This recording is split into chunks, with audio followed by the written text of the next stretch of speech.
A man showed up at our door, saying my daughter ran off without paying $3,000 at his fancy steakhouse, said Bill.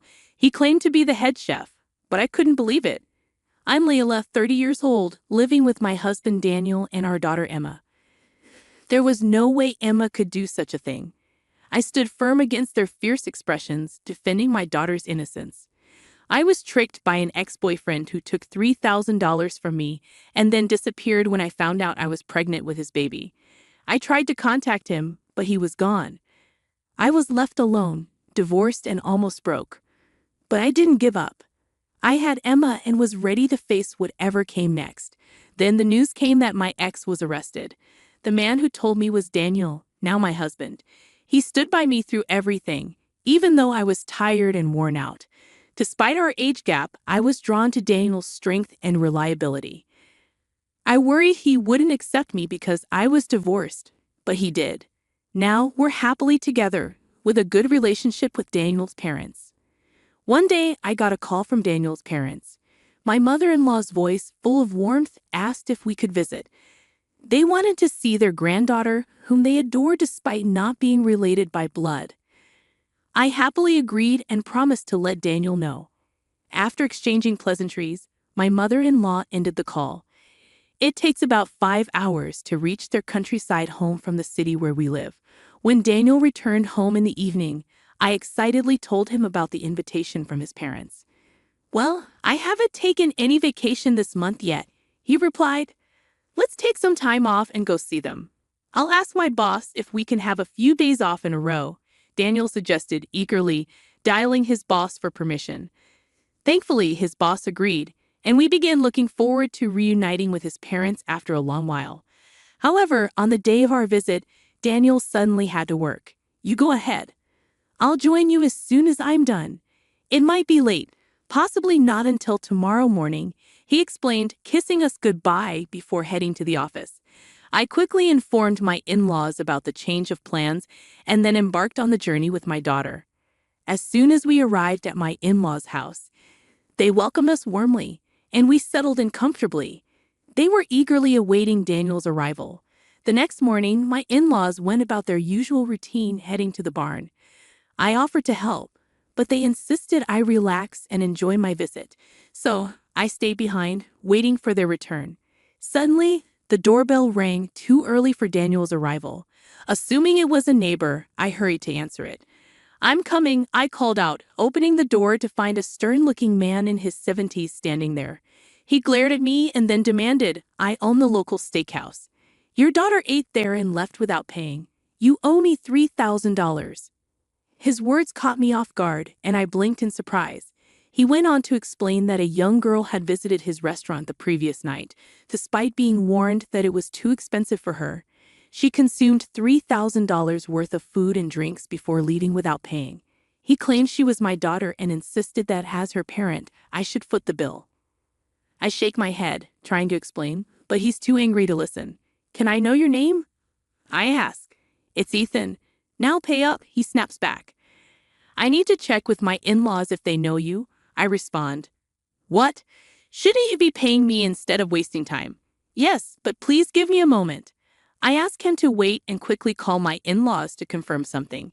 They respond fast, revealing a surprising fact. Trying to keep my composure, I turn to the man. "I can't pay you," I tell him. "What? You don't care if my business suffers? If you don't pay, I'll call the police," he threatens. "Please, let's try to sort out this misunderstanding," I plead. "There's no misunderstanding. I got her name when she dined," Ethan insists, reaching for his phone to call the police. A policeman happened to pass by, and the steakhouse owner flagged him down to explain the situation. The officer approached me with a stern look and said, "Can we talk?" Confused and intimidated by his gaze, I didn't know what to do. "Your daughter is suspected of dining and dashing. If things remain unresolved, we'll have to take her into custody," he informed me, insisting that I hand over my daughter immediately. "No, there's been a mistake. My daughter wouldn't do such a thing." I protested, but the officer remained firm. Sensing the tension, the steakhouse owner intervened, offering a compromise. "I'm not heartless. If he can pay, I'll forgive her. After all, we're neighbors, he said, looking at me. Are you sure about this, Ethan? The officer asked. Of course. She's just a young girl. It's an honor she wanted to eat at my place, Ethan replied with a laugh. The officer then presented me with an option. Ethan is giving you a way out. Pay the $3,000 bill and he won't press charges. Despite the pressure, I stood firm in my decision. As I tried to explain, the steakhouse owner's face turned red with anger and he shouted, "You're rejecting my kindness. Is this how you've taught your daughter to behave? Don't play games with me. Please calm down. Why were you refusing to pay? If you don't, your daughter will face serious consequences." The police officer interjected, looking puzzled. "I can't agree to this without considering all the facts," I responded, but the steakhouse owner interrupted with a laugh, saying, My apologies. Are you saying you don't have $3,000 on you right now? No worries. We all forget things as we get older. We do accept credit cards at our establishment. If you trust me with your card, I can process the payment now and return it to you later. How does that sound? With that, he gestured for me to fetch my wallet. I declined to hand over my credit card, expressing concern about the risk and instead offered to accompany him to settle the payment. However, the steakhouse owner responded with threats, raising his fist and shouting, "Don't you trust me? I'm in the credit business. Be careful what you say, or you'll regret it." When I insisted on accompanying him, he became agitated, yelling, "You're disrespecting me. I have connections with influential organizations. If you can't pay, I have ways to make you pay $3,000. That's why I've involved the police." Shocked by his words, I looked to the police officer for assistance, but he avoided eye contact, feigning ignorance. "Officer, did you hear that? Is this allowed?" I asked, seeking help. The officer avoided the question, stating, "I didn't hear anything. Just pay the money and everything will be resolved." "Layla, just follow instructions," the officer insisted sternly. I was stunned. How could a police officer say that? I felt bewildered as the steakhouse owner continued to intimidate me with his threats. Most people would give in to their demands to avoid trouble, but I couldn't bring myself to do it. Aren't the police supposed to protect citizens? Why were they siding with him? Despite my desperate pleas, the officer remained silent, refusing to intervene. Feeling helpless, I turned to the steakhouse owner. "Why won't you listen?" he growled, glaring at me. "It's not that I'm not taking you seriously. I can't believe I'm in this situation," I thought to myself, steadfastly refusing to comply. But neither the officer nor the steakhouse owner seemed willing to listen to reason. As I pondered my next move, a taxi pulled up outside our house, and my husband stepped out, looking puzzled. "What's going on?" "Who are these people?" he asked, bewildered. "Sir, your wife needs to take responsibility." "Let me explain," the officer began, but my husband's expression quickly changed to surprise as he listened. Then, with a mischievous grin, he seemed to understand everything. "Sorry for the confusion. My apologies. By the way, officer, which department do you work for? Can I see your badge?" My husband inquired suddenly, catching everyone off guard. The officer hesitated but eventually produced his badge from his pocket. This looks suspicious," my husband remarked, causing the officer to start sweating nervously. Daniel chuckles and says, "Just kidding." The police officer, visibly relieved, manages a forced smile. Daniel then asks about the officer's department and rank. "Is that necessary right now?" The officer responds nervously. "I'm just curious," Daniel says. "I'm a constable stationed at the police box," the officer answers. "Ah, I see. You must be new around here. Thanks for your service," Daniel replies politely. "Yes, I'm still getting acquainted. Would you mind if I contact your station? Can I use the name on your badge?" Daniel asks, pulling out his phone. Before he can proceed, the officer interrupts. "Before we get into that, can you tell me if you're able to pay for Ethan's bill?" He urges Daniel for an answer regarding the payment issue. The steakhouse owner, Ethan, appeared taken aback by my husband's assertiveness, his earlier aggression dissipating. "You're the husband, so take responsibility," Ethan insisted. "Yes, but I don't have a job that pays that much," Daniel responded calmly. That doesn't excuse dodging your bills, Ethan retorted. Unperturbed, Daniel shrugged. Anyway, he continued, can you tell me your gun's serial number? Ethan looked confused. Why? He asked. It's a standard verification method, Daniel explained. Knowing the number doesn't pose a risk. It's widely accepted. The police officer, also puzzled, questioned Daniel's request. Is that so?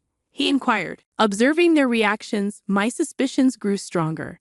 By the way, Daniel interjected, giving them a stern look.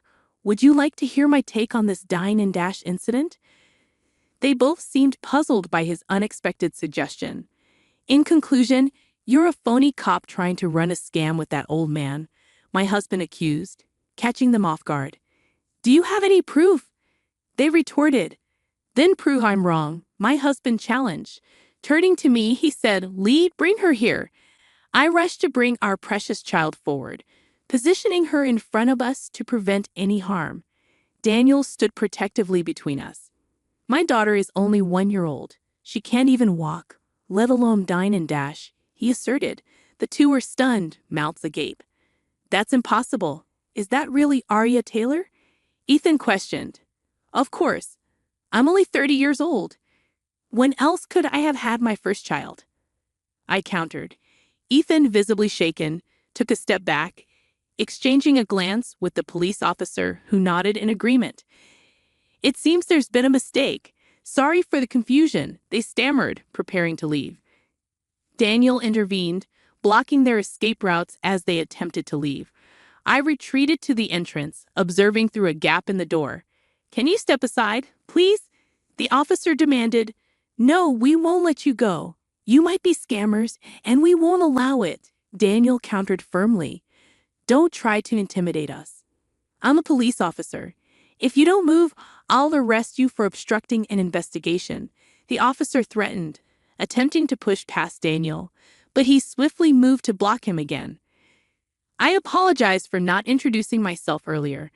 I'm Daniel Taylor, Chief Inspector of the New York Investigation Division, Daniel announced, revealing his genuine police badge. Unlike the officers, Daniel's badge gleamed with authenticity. Who's the liar now? I'm the real deal, he declared confidently. Whether you're genuine or not, you've engaged in fraud, correct? It's a disgrace for someone in law enforcement. Do you even understand the role of the investigation division? Daniel pressed. What are you talking about? You're clueless about the investigation division, he continued. The division handles complex crimes like fraud, embezzlement, counterfeiting, election violations, financial crimes, defamation, and high-tech offenses. In simpler terms, it deals with criminals like you, Daniel explained sternly. With that, he swiftly produced handcuffs and began to arrest them. Unable to resist Daniel's professional approach, the two were quickly subdued. Daniel wasted no time in contacting the authorities. I've apprehended fraudsters on the scene. This is beyond my jurisdiction. Please dispatch officers from the appropriate area immediately, he instructed over the phone. As they heard Daniel's call, the scammers' faces drained of color. Please forgive us. We were desperate for money. It's our first offense. Please, let us go, they pleaded. Just then, my in-laws arrived with the police. Are you all right? Sorry for the delay. This guy was terrible at explaining things. My in-laws apologized. It's all right. Wait, you're here too. What a relief, I responded as they embraced me and our daughter. I had been on edge throughout the ordeal, but finally, I could relax and exhale a sigh of relief as the two fraudsters were escorted into a police car. Initially, I had suspected only the old man to be involved in the scam. When I phoned my in-laws, I inquired if anyone named Ethan resided nearby. They were unfamiliar with the name, having lived in the area for years and knowing all the residents. Their lack of recognition confirmed that this Ethan was not a local. Moreover, considering my daughter's age of just 1, it was implausible for her to have been involved in any dine and dash scheme. Though I hadn't explicitly requested it, my in-laws grasped the urgency of the situation and promised to summon the police. While awaiting their arrival, I felt a surge of tension, resolved to safeguard my daughter. I had sensed something amiss with the police officer from the moment he appeared. As our conversation progressed, my distrust towards him only deepened. Although I lacked concrete evidence initially, Daniel's interrogation ultimately confirmed my suspicions of his falsity. Thankfully, Daniel's presence had averted a potential disaster this time. However, the thought of what could have transpired in his absence sent shivers down my spine. I'm truly relieved that everything ended safely. With Daniel's assistance and the local authorities' involvement, the case regarding the two fraudsters was swiftly resolved. Upon investigation, it became evident that numerous charges awaited them. Daniel recounted the details to me, wearing a mixture of sadness and anger on his face. Surprisingly, it turned out that these individuals were not affiliated with any organization, and their exploits garnered nationwide attention through the news. Thanks to Daniel and my considerate in-laws, I was able to spend an extra day at their home. The news of Daniel's heroic actions spread rapidly, prompting our neighbors to bring over an array of delicacies, turning our gathering into an impromptu celebration. Even our daughter seemed to revel in the joyous atmosphere, remaining cheerful throughout the evening.